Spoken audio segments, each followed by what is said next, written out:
On today's show, the LA Clippers continue to play excellent basketball and move on to 3-0 in their final homestand of the season. What were the key takeaways and what did we find out about Norman Powell's role when everybody's back healthy? Going to be talking about it all on today's Locked On Clippers.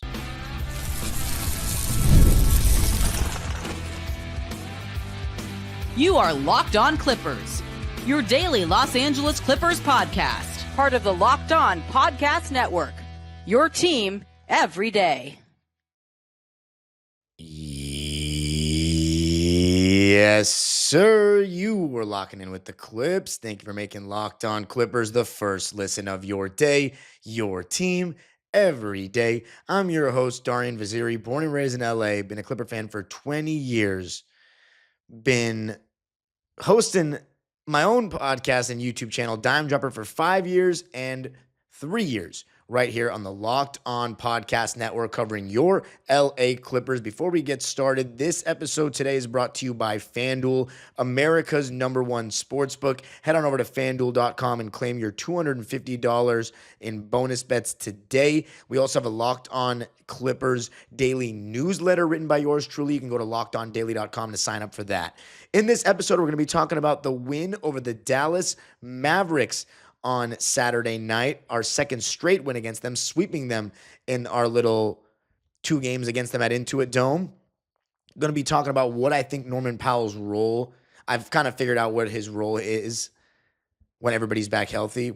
I've been talking about that for weeks. What is it going to look like when everybody's back? Of course, a segment on Kawhi Watch, and then the incredible Zuno combination of James Harden and Ivica Zubac. As you can tell, if you are watching on YouTube, the reason why this episode is out so late is because it'll be the final time that an episode is out that late because of these circumstances. And that means that, yes, I have moved in to the spot that I'll be at for a little bit until I can get my own spot with a friend or something. And it is very plain, so I'll be ordering a green screen and getting something behind me for the YouTube people, but for the audio, it should be no different. So apologies for the delays, the inconvenience, all that stuff. I'm really sorry about that all, but now it should be a totally different ballgame heading into the playoffs. I can now record late at night, so they're not going to have episodes out in the morning again. So I just appreciate everybody for being patient in this process this year.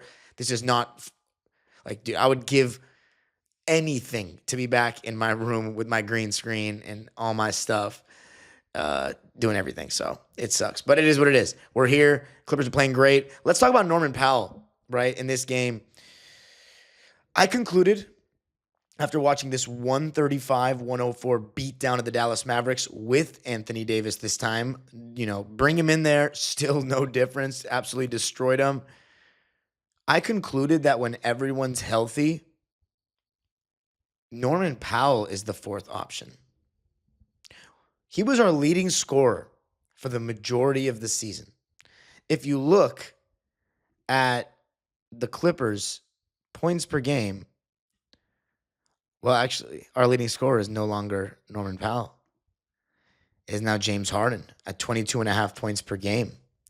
So James Harden is leading our team in points and assists right now, and is third in steals. I mean, it really goes to show, and he's third in blocks. I mean, it really goes to show what kind of year James Harden's had, but we'll give him his flowers a little later in the episode.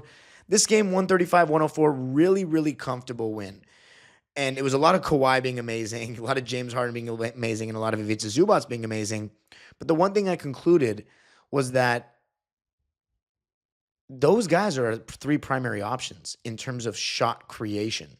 Like, ever since Norm has come back, we knew that, okay, Kawhi is still, when everyone's healthy, going to be the #1 option. We know that we're going to try to make it that way as a coaching staff, organization. James Harden's going to have the ball in his hands the most, but he's the second scorer. When push comes to shove, isolation, teams are switching everything, option #1. And we saw a lot of that in this game. Dallas was switching a lot. The way they started off their matchups were interesting. So they had Derek Lively on Chris Dunn. So they wanted to use Derek Lively, who's a great shot blocker, as a helper.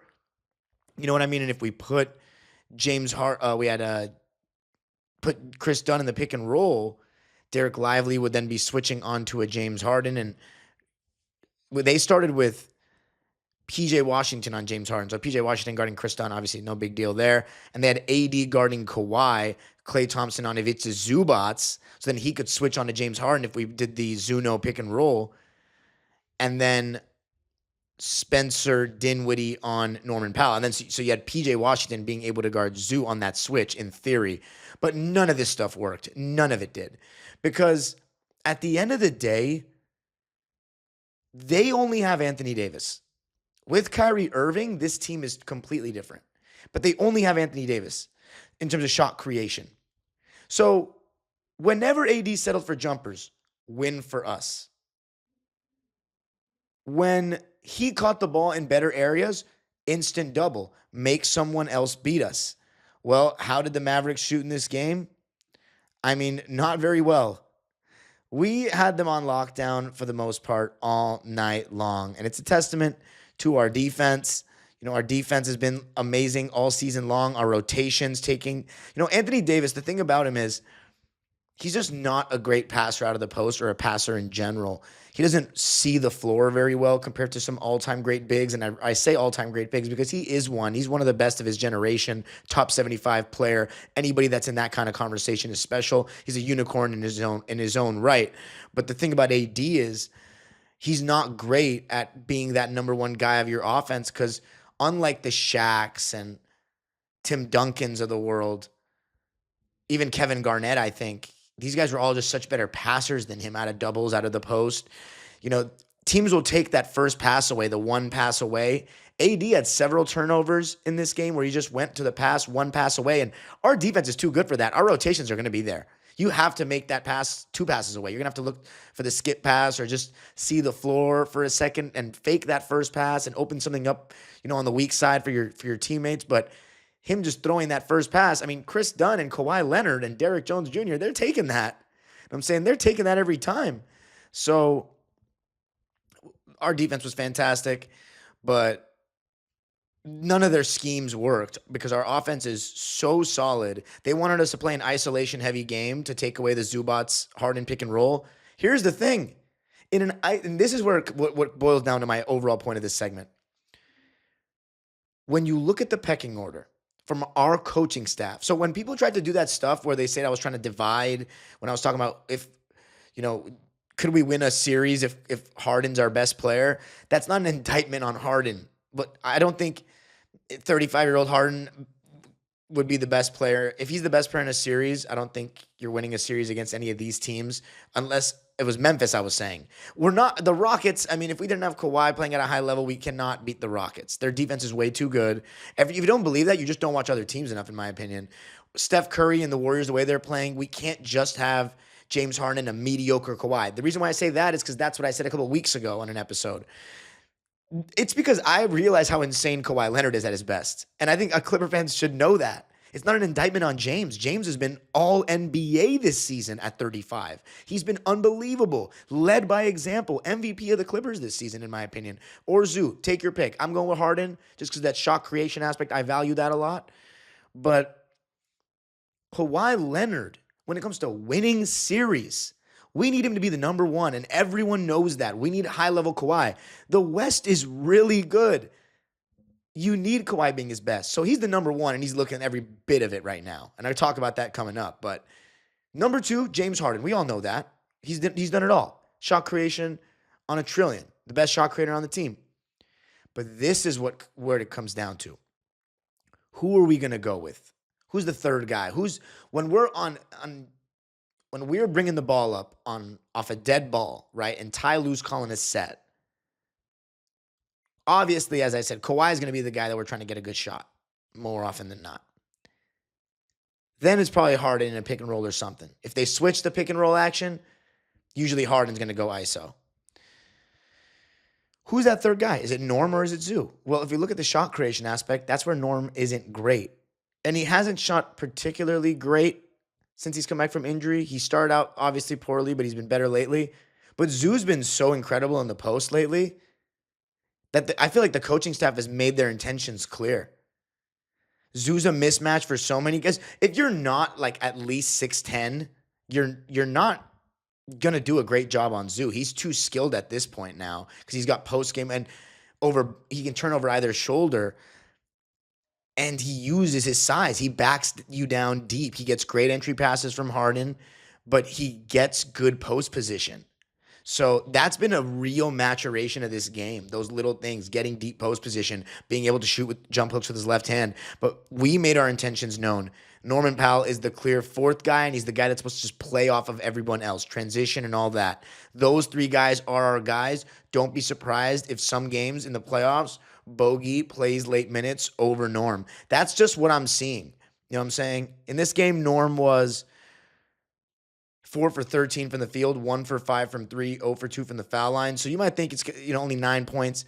You might think it's kind of knee-jerk. It's not really knee-jerk. It's kind of something I've been noticing the last couple of games. And that's fine. If Norman Powell is your fourth option, he was able to average 22 points a game on a winning team earlier this season, that says more about how ridiculously deep you are. I'm telling you, Clipper Nation, we got a big four right now. A real one that meshes well together. Last year, in theory, we had a big four, but Westbrook coming off the bench versus how he was starting was a completely different, player. And it's just this four meshes. So, and then Paul George, you have Paul George being Paul George. It's this, in my opinion, might be the best team we've had in the 2-1-3 era, in the Kawhi era. 2021 and 2020, you're going to obviously be able to put against that. I guess we're going to find out based on the playoffs. And, of course, the only way that's possible is we have a healthy Kawhi. So coming up, we're going to be talking about what Kawhi Leonard's part in this 135-104 drubbing of the Dallas Mavericks was coming up. I got to tell you a little something about Monarch Money. Ever check your bank account and wonder, where did all my money go? Between dining out, online shopping, and entertainment, it's easy to lose track. That's where Monarch Money comes in. Your personal CFO giving you full visibility and control over your finances. Monarch Money isn't just a budgeting app. It's a complete financial command center. You can track all your accounts, investments, and spending in one place so you stop just managing your money and start building wealth.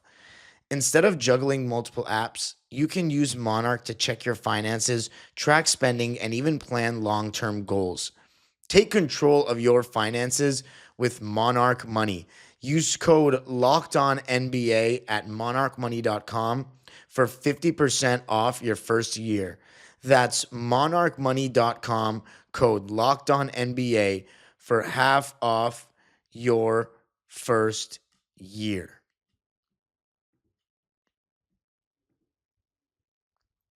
All right. Clippers winning at 135-104 over the Dallas Mavericks. We move on to 46-32 on the season, baby. One more win ties the 06 Clippers that won our first ever playoff series. 28-11 record at our brand new arena. And, we'll see what this season's, Brian Seaman always says, our storyline takes us here, right?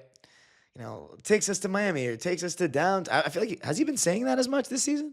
Maybe not. Maybe I'm tripping. I don't know. Let me know in the comments. But he used to always say that.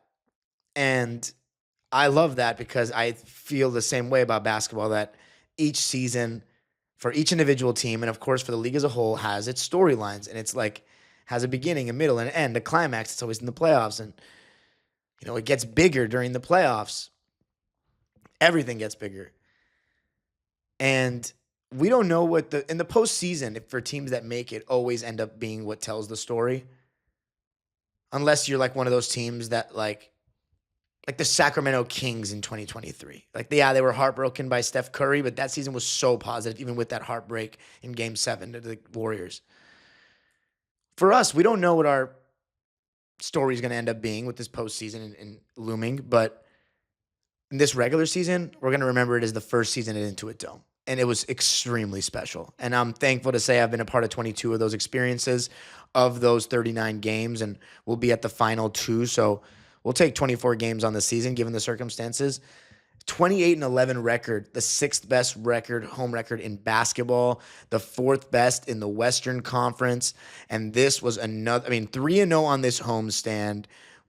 I said before the last 7 games, I said if we can get 5 of those, then I think we're going to be in a great spot. 3-0 so far, baby. 3-0, 4 straight wins, 6 out of the last 7.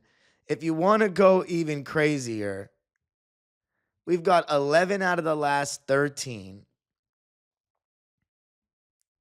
I mean, we've been killing. We're playing some really, really good basketball right now. You look at our schedule, I'm looking at it. After that, ever since that Detroit game, I mean, we were 32-29 after that loss to the Suns.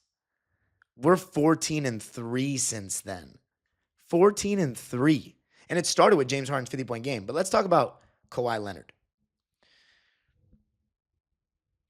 It is getting to that point where I'm like laughing at how different this team is now because of this. It's different caliber.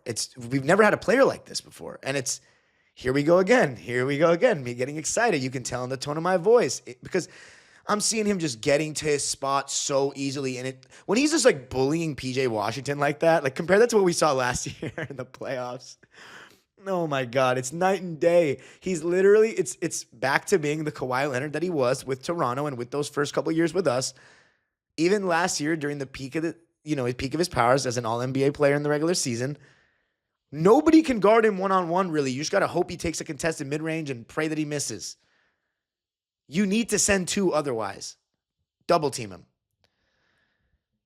Because he's that good. He gets to his spots. He's super strong.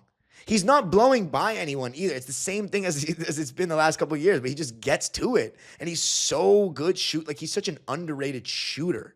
And I know people don't think of him as a shooter because he doesn't shoot a lot of threes and he doesn't have a super quick release and his shot's really flat. But if we're talking about, and he doesn't shoot like these fallaways and leaners and it looks like his shots aren't that hard, but he's just kind of like, I know we used all the machine jokes with Kawhi, but like it's literally like insane. It's like dead eye accuracy. His percentages are just insane. When he's hitting like he is right now, his percentages are quite frankly absurd. In this game, 29 points. And by the way, he played in a back-to-back. That was shocking to me. I kept saying he wasn't going to play, so I'll take my L on that. I kept saying he's going to definitely miss 2 of those back-to-backs. What if he plays both games against San Antonio and Houston? And you know what I also think it is, besides an urgency to just win every game we can? It's getting his body ramped up to what's going to happen in the playoffs because you're playing high-intensity games. You got to be ready to go 42, 43 minutes if need be. You know what I'm saying, in the playoffs. And you have a lot of times just 1 day rest in between these high-intensity games. There's no minutes restriction. There's no limits. This is where you go all out. So you got to get your body ready for that. So 29 points, 6 rebounds, 3 assists, 3 steals, and a block. He was just fantastic defensively.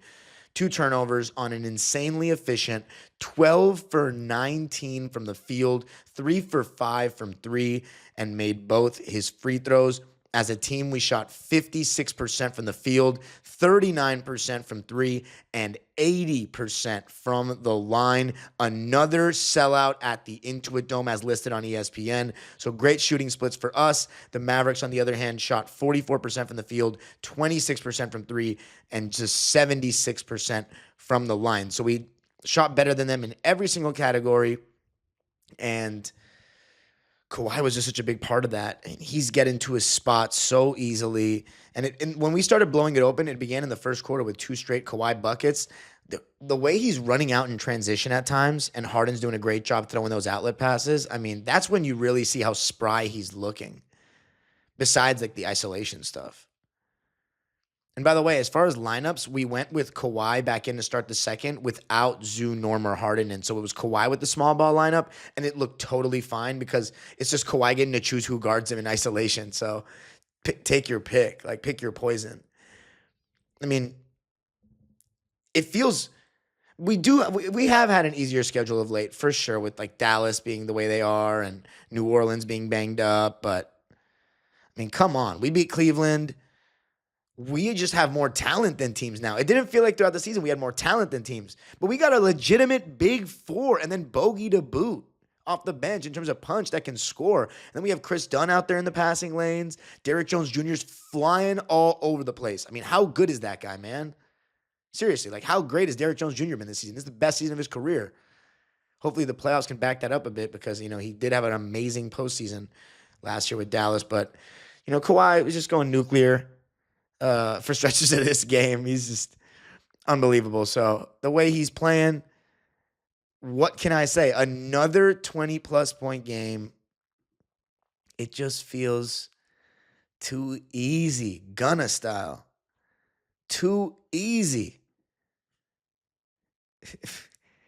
I'm like laughing at this point. And this is where my fun, or our fun, ladies and gentlemen, always comes to an end, it seems, when we get this excited, but we are just so close. That's 13 games straight with 20 or more points for Kawhi. It's a good time. Maybe 12. I keep counting them at the second, like when I'm talking to you guys is tough. I can't lie. I got to stop doing that. But the funny part is how effortless it's been. I mean, he's shooting splits in the month of March were 52, 40, 82 and a half and averaging 25 points. This month so far in the 3 games, this homestand, he's averaging 26 points on 57, 53, 87 and a half shooting splits. And he's only averaging 29 minutes. So like he's up to 21 points per game on the season. We got 4 games left. 4 games left. Please. Because this is dangerous for the rest of the league. Coming up, though, we're going to be talking about the guys that have been doing it all season long. The engine, the heartbeat, the soul of this team. James Harden, Mitch Zubats. I got to tell you a little something about FanDuel. The NBA playoffs are almost here, and you better believe the LA Clippers are going to be in them, and FanDuel is giving new customers an incredible way to get in on the action. Right now, when you join FanDuel and place your first $5 bet, you'll get $250 in bonus bets if your bet wins. I love how FanDuel makes betting so easy, whether it's picking my favorite team or diving into player props. Don't miss out. Head to FanDuel.com and claim your $250 in bonus bets today. In terms of coming up for the playoffs, I mean, I would bet on whatever series OKC is playing first round to win, unless they're playing the Clippers, honestly. But we just got to wait to see those playoff matchups. It's going to be fun. I would honestly bet on the Dodgers money line to win every single game right now, though, if you were into that. But don't miss out. FanDuel.com. Claim your $250 in bonus bets today. All right. So the LA Clippers winning another one. This one against the Dallas Mavericks. No more Luka Doncic to worry about. Playing some really great basketball. We outscored the Mavs 33-21 in the first. They outscored us 31-28 in the second. We're giving up a lot of offensive rebounds. But in the third quarter, we outscored them 44-30 and then 30-22 in the fourth. I mean, 44 points in quarters, that was not something that was happening for us early on in the season. This is the Kawhi factor. This is the fact that we have James Harden as now our second option in terms of shot creation. And when Kawhi is at his best, the Kawhi ISO is the best, most efficient action for us. It is. People always say, Ty Lue always runs ISO ball at the end of games. No, Kawhi is not much of a movement guy. Get him the ball in his spots and let him cook. That's who he is. That's who he is. And when you're that good at it, you win rings doing it. Because Kawhi's efficient with what he does. He's not one of these over dribblers. He doesn't spend too much time dancing behind the three. He gets to it. He gets to his, his bread and butter. So, and he consistently brings you defensive effort. He's a high IQ player. At times he doesn't pass quickly enough, but geez, when he's shooting like that, you don't want him to pass much. But anyway, let's talk about Zoo and Harden. And by the way, if you combine all three of those guys, they shot 33 for 49 in this game between the three of them. If it's a Zubats had 25 and 10 to go along with 2 assists and a block, no turnovers, and he was 11 for 11 from the field. That was a record for the Clippers, most field goals in a game without a miss. What are we talking about here? First player in NBA history to have 25 and 10 without any turnovers or misses. What? Like, yeah, he's making a lot of shots around the basket. Yeah, it's a lot of jump hooks. But are you kidding me? Like, his touch is just crazy. And you got to give Harden a ton of credit for these entry passes, these pick and roll passes. But man, has this guy gotten better every year.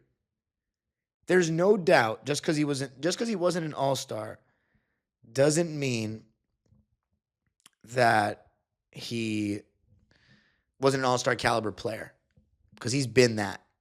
And now you're starting to hear defensive player of the year buzz for Zoo. I mean, has he been defensive player of the year good? Has he been the best defender in basketball? I don't know. I've been saying he's our most impactful defender, even though I think Chris Dunn is like our best technical defender, because I just think staying in front of the ball is like the hardest thing to do, especially in today's game. But Zoo is, to me, our most impactful defender, and he obviously passes all the thresholds because he plays so much. The minutes or the games limit, whatever. So, I mean, he is a beast. 25 and 10 on 11 for 11 from the field. He's been unbelievable. And then there's James Harden, who was embracing his floater game like there was no tomorrow, and it was great to see. He's the one that got us going and initially created that separation in the first quarter, getting to the basket, getting that and one to end the quarter. He was just energized. I mean, he's just been playing with this different sort of second wind from that 50-point game onwards. It's been incredible to see. He had 3 floaters in the first half, and he had some great lob passes to Derrick Jones Jr., who threw down that crazy reverse dunk. He was just orchestrating to perfection in this one. 29 points, 7 rebounds, 14 assists, 1 steal, just 2 turnovers. So we're talking 7-to-1 assist to turnover ratio on 10 for 19 shooting, and only 1 for 4 from 3, which I actually love, because that means 15 twos. That means with James Harden, he's getting to the paint. 8 for 9 from the foul line. It was a pretty picture-perfect performance from the Beard in 31 minutes. And as far as other guys, I mean, Chris Dunn, 3 points, 2 assists, 2 steals, no turnovers, shot 1 shot. It was a 3. He made it, and he was a plus 21 in his 20 minutes. So really solid stuff from Chris. Nico, 6 points and 5 boards off the bench on 2 for 3 shooting, and all his shots for threes in 18 minutes. I mean, more Nico, more good stuff for the Clippers, and I think you're going to start to see that in the playoffs. He's going to get played more. Derrick Jones Jr., a little bit of everything against his former team, getting out and running, acrobatic finishes, good defense in the passing lanes, good defense on the ball, 7 points, 4 rebounds, 1 assist, 1 steal, no turnovers on 3 for 7 shooting in 17 minutes. Ben Simmons, I thought he added some good pace to our offense. 2 points, 3 assists, made his only shot in 12 minutes. And then Bogey, efficient, a little bit on the quieter side, but played 22 minutes, had 7 points, 4 boards, 3 assists, 1 steal, and no turnovers on 3 for 5 shooting and 1 for 2 from 3. So a little bit of everything. And that brings us to standings watch. 4 games left. Tuesday will be against the San Antonio Spurs.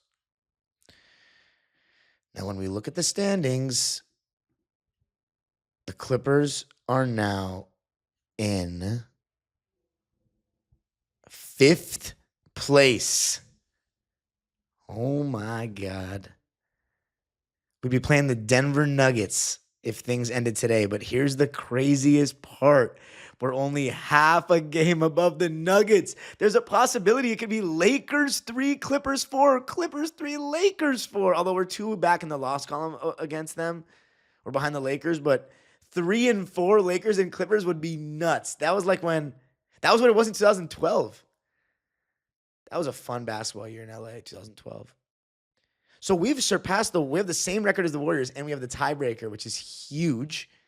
So there's a 4-way tie. This is big information. 4-way tie Memphis, Minnesota, Golden State, and us. We have the same record right now, 46-32. If all four records are the same, we win the four-way tiebreaker, which is huge. Huge. So we could be, I would take Denver first round in a 4-5. Let's do it. Let's duke it out. We're playing better basketball than them. We're honestly deeper than them. They have the best player, but we have the second best player. We have the third best player. And we might honestly have the fourth best player with the way Zeus played this year versus Jamal Murray. And we have a great guy to throw at Jokic. And we have small ball guys. We have Kawhi. I mean, I think this is revenge. Honestly, bring me Denver right now. Bring me Denver right now. And I love Westbrook, but we're not going to make him look good. I can promise you that. We're going to make him look bad. Feed me Denver right now. Like, honestly, bookmark this. But here's the thing. If we play them and then Jokic kicks our ass, like, I think Jokic is amazing. I actually have so much respect for that dude. He's one of the best players I've ever seen. But you can't beat us with one guy. We got a big four. I'm telling you, if Kawhi's healthy, like, bring me Jokic. Bring him. We got a home court advantage, too. You're not the only team with a home court advantage, Denver. You about to see the wall. I don't think people understand what the wall is going to be like in the playoffs. The swell. I think the wall is going to be a real thing in the playoffs, not just the swell. Right now, the swell is really just the real deal that you're hearing and seeing. The whole rest of the wall, it's kind of dead in certain areas. But not going to be in the playoffs, I can promise you that. Because you're going to want to just get in there. Speaking of which, I got to call my representative and make sure I can get in the wall during the playoffs, baby. That's it for me in this one, guys. Let's go Clippers. I will see everybody at the game on Tuesday. If you are somebody that recognizes me from the show or wants to say something or just wants to talk hoops or even wants to be in my video, I take a video at every game, make a vlog of every game, all my experiences to share with the fans and share what fans are thinking, what the temperature of Clipper Nation is. A lot of times people just come up to me and say they watch the videos, and I'm like, you want to share your thoughts? I want everyone's thoughts. Even if you hate my guts, come up and say something, even though no one ever does that in real life. It's always keyboard warriors. But come up, let's just talk. A lot of times after the games, people don't want to talk because if it's late, people want to go home. But by all means, I'm above the bridge or next to the bridge entrance after games, about 10 minutes after the game ends, with the backdrop being the Intuit Dome. Just check my videos for reference. So come on, 2 more games left. Let's talk. If you're at the game, let me know. I always want to talk. Do never be shy to say something because I love talking to the fans. And you can follow me on Twitter and Instagram at Dime Dropper Pod. Subscribe to my own YouTube channel, Dime Dropper, for even more Clipper content. And of course, make sure we're subscribing to Locked On Clippers. We're about 193 subscribers away from 7,000, and we need to see that 7,000 before the playoffs because we're going to be hitting 7,000 in the playoffs. We haven't hit it yet, but let's get there before the playoffs in anticipation for it. You feel me? And of course, the Locked On Clippers daily newsletter at lockedondaily.com. Sign up for it. It's written by yours truly. It would mean a lot. The age-old proverb continues, go Clippers.